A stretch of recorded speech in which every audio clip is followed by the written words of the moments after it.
you very much, the Governor, Lloyd B. Smith, for administering and supervising these proceedings in his inimitable style.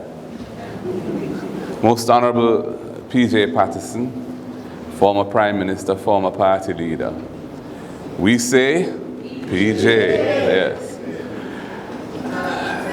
All of the distinguished ladies and gentlemen who are here, this is an outreach meeting, not a highly political event, and so I will, just refrain from saying anything other than, to all my comrades here, we must approach it in that manner as well. And I'd like to just acknowledge, of course, Beverly Manley Duncan and Joyce Perry Jacobs, who is the head of the women's movement down in Region 3, and all of six. Sorry, I'm from Region 3. Yes, have it on the brain, and all of the future candidates in the next general election who are here, who I will shortly present to you. I wanted to say a special welcome to you all.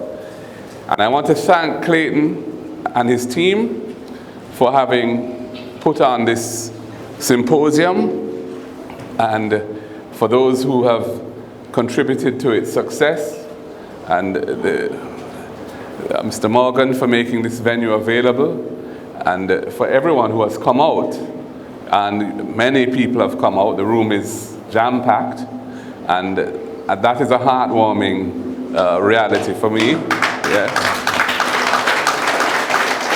And I think it's symptomatic of two things, really. The reverence with which Jamaicans continue to hold Comrade P.J. Patterson. Yeah.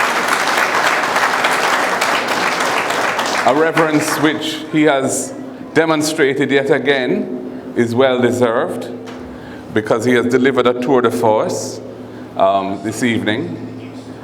But it's also, I think, indicative of the party's progress in Region 6 and in St. James in particular, in a resurgence of our fortunes. And a lot of work has gone into making that happen, and it is indeed gratifying to see that we are making such good progress and attracting a wide cross-section of the community in St. James to an event such as this. Having heard from the Most Honorable P.J. Patterson in an extensive presentation, I really, can't pretend or even attempt to put any icing on that cake. The cake is well baked and the icing is already on it. He has covered so many topics: constitutional reform. He has covered a lot of the history of some of the critical developmental initiatives which he was involved in when he was active in the political arena. He has spoken to some of the international trends that are facing us, some of the challenges such as climate change. And as has been said, he has focused on this parish and the tourism industry, which is so central to it, and has indicated that time come for a development plan that has the inputs of all who will be affected by it, and which can provide a pathway for the sustainable development of the wonderful parish of St. James. And I've listened to what you've said, sir, and I'm sure everyone else has as well. And it's a call to action that such an exercise should be undertaken. And I'm sure there is a lot of material already existing that can be drawn on in developing that plan. And I and look forward to moving forward with that idea. We are in the 5th year of this government, and elections will be held in 2025. You know, the issues facing the population of Jamaica are wide-ranging. You know, we have problems, of course, with the cost of living, with violent crime, and despite macroeconomic indicators that suggest progress in some critical areas, as has been said, the reality of life for many, many people is way below that which we could feel comfortable with. And whether it be food security and nutritional standards, whether it be access to education or the standard of education, whether it be the realities of healthcare in the public health system, whether it be terms and conditions of employment in critical industries, there is a great deal that needs to change in the country. And of course, in order to make social investments and uplift those who are vulnerable and need help, you need a strong economy. And one of the disappointments, I would say, of the last decade has been, despite the tremendous efforts that have been made by successive administrations to get the public debt of the country, which was a millstone around our national neck, under control, and effectively having more or less halved it as a percentage of the GDP of the country, of the size of the economy in that decade, we have not been able to deliver meaningful levels of economic growth. And that means that national incomes and average incomes in the country are pretty stagnant and are way behind our peers in the region, and of course way behind other countries that are moving ahead more rapidly. So the next PNP administration will have to tackle the fundamental issues that are holding us back as a nation. And we believe that the solutions must come from investing in the people, from empowering the people, and from ensuring that the people have the necessary opportunities to thrive by being given an education and training system that can uplift them, and by all of the inputs that are necessary for them to succeed in passing through that education and training system. So wealth creation is vital to pay for what needs to happen. And for wealth creation, I think, needs what we would call, or what I call, a Team Jamaica approach. So our name, as Most Honorable P.J. Patterson has said, People's National Party, the people are at the center, but we're a national party as well, as he highlighted. And that means that all stakeholders have a critical role to play. And sometimes I think in our national discourse, we don't sufficiently understand the importance of the role of each major sector that comprises our society. And I think that if we look at it from the point of view of Team Jamaica, where the role of the state is to get behind those elements in the society that are needed to invest and to make the economy grow. Unless we do that, we will never reach our full potential. And we see other economies in the region which have adopted that posture, and where they're making tremendous strides moving forward at a rapid pace. And we need to do that. We need a bureaucracy that is supportive of the business community, a bureaucracy that allows things to happen with momentum and pace, so that you can build a cycle of development and positive spin-offs that are needed to generate the energy of strong economic growth. And I'm committed to playing a critical role in the next PNP administration, to dealing with some of the weaknesses and failings of the existing bureaucratic system of the country. You see, you can't solve it just by having a minister who you can make a phone call to, and he will go and, make another couple of calls and you'll get through, because that leaves the system untouched. You have to solve the processes in a rule-based system to make them more efficient for the future. And that requires a series of skills which I believe I can bring to the table there, and I look forward to playing that role. So, ladies and gentlemen, we will be focusing on the real issues that the country needs to overcome in order to develop. And integrity in public life at the level of leaders is vital for that.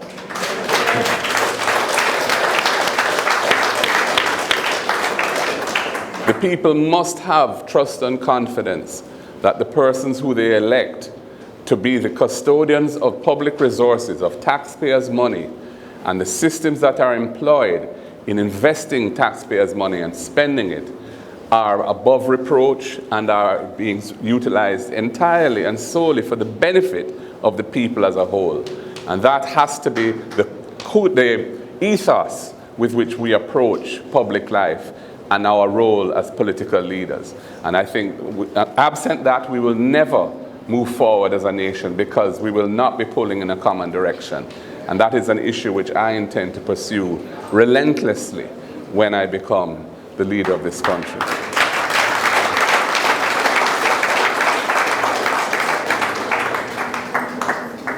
I think I'm going to keep my remarks brief, because PJ gave us so much food for thought, and the content of his presentation was so rich as the guest speaker.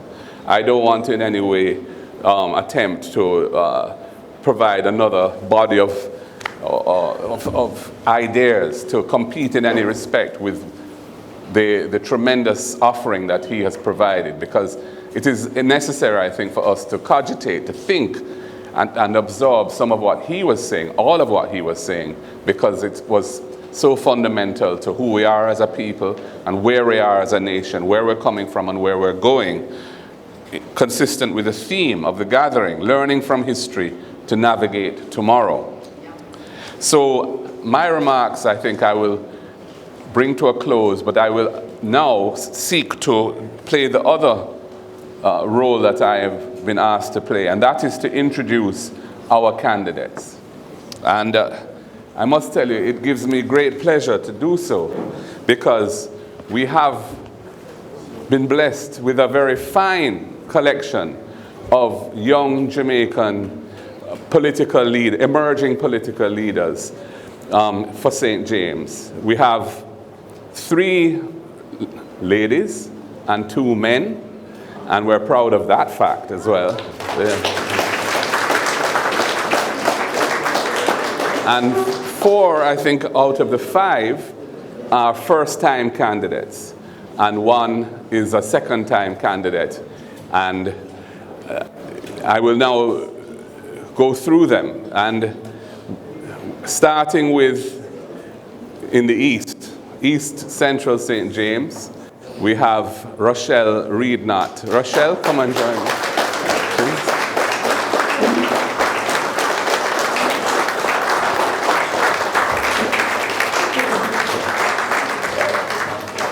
Yes, and Rochelle is an educator by profession and a committed person to community development. And, you know, we are very pleased that she has taken on this challenging task of representing the party in East Central St. James. We have had success in it, but not in the recent years. And so we're looking forward to Rochelle building on Violet Neeson's legacy of blessed memory and moving the party forward in East Central St. James. I will now move to Central St. James. And we have a very popular person in St. James, I believe, Senator Janice Allen.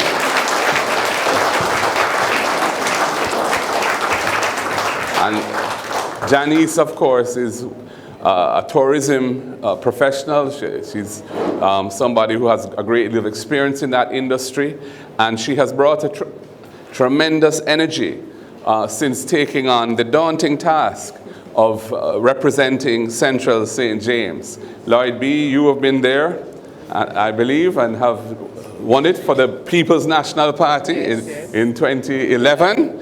And Janice intends, and I'm confident she will, replicate that success.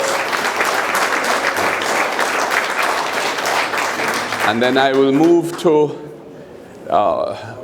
West Central. Shall I do West Central? We'll get to. Huh? We'll get to South, of course we will. Raquel is saying. We will West Central St. James, and we have a young and very bright, brilliant economist, Dr. Andre Horton. Andre.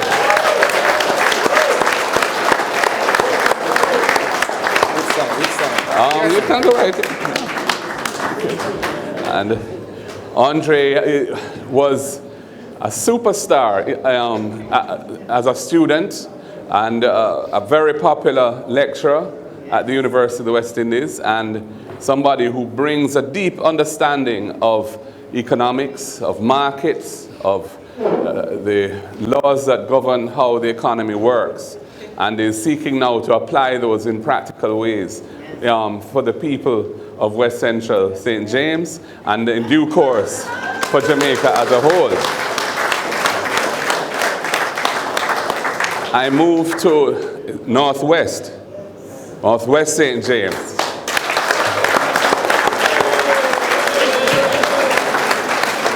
And our candidate for Northwest St. James is Alan Bernard. And Alan is like all of us up here, on either side of me, son of or daughter of the soil of St. James. But Alan has for a relatively young man, a long history of community activism and community development. He has a deep passion for building community-based structures for uplifting people, and he does so with a passion for service. And I'm very pleased that he has taken on this particular role. And has stepped into the political arena, which is something which I'm sure was a difficult decision and took a lot of time, but he is doing it in the right way. And although it's a seat which many would say would be difficult for us, I know that with time come and all things are possible. So I'm very pleased he's with us. Thank you. And then last but not least by any means, we have South St. James. South St. James. And our candidate for South St. James is the irrepressible, ebullient, and gorgeous Nikisha Burchell. Yes. Nikisha has a master's degree, and she's an expert in marketing and communications. She has been central to the transformation of the fortunes of the People's National Party over the last 4 years, because she was our director of communications, and working with a modest budget, as she constantly reminds me, she has been able to achieve a great deal. And she is a daughter of South St. James, and she has a passion for the constituency, and I know she's creating tremendous waves in there. And that is one that we have had many, many times for many, many years, and we're going to get it back. Yeah. So ladies and gentlemen, as you can see, we have amassed a talented group of youngsters, of young Jamaican professionals, and who, I believe are bringing an energy to this parish in their political activities and political work. And I ask for you all to give them your full support, and because we need people like this in the politics and to represent in Gordon House, and they will do so and make the parish of St. James proud. Thank you very much.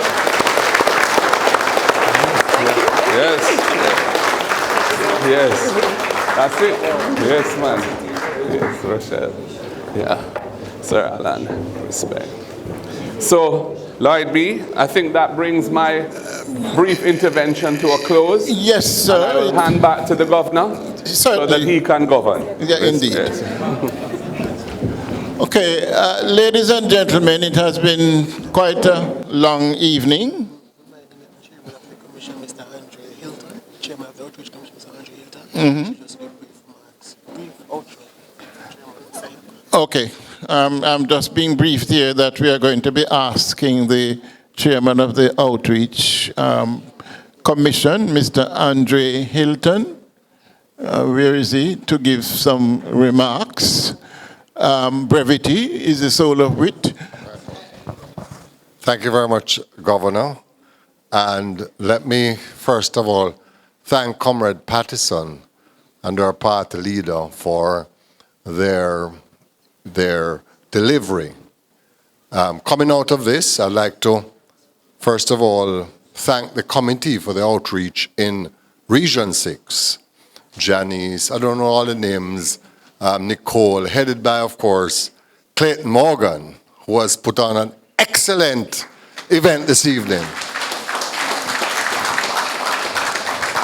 My job is, we can't speak after the leader and the former party leader. It's just not. But what I like to say to you, and I'm a man who has been in the West for over 40 years, and a lot of you are my friends. But the People's National Party needs you. It's not just the card-carrying members that we depend on. We depend on you. And so this evening, there are persons here who'd like to volunteer. Sometimes you want to do it in a very discreet way. Sometimes you may want to open the checkbook. Sometimes you may just want to help a candidate like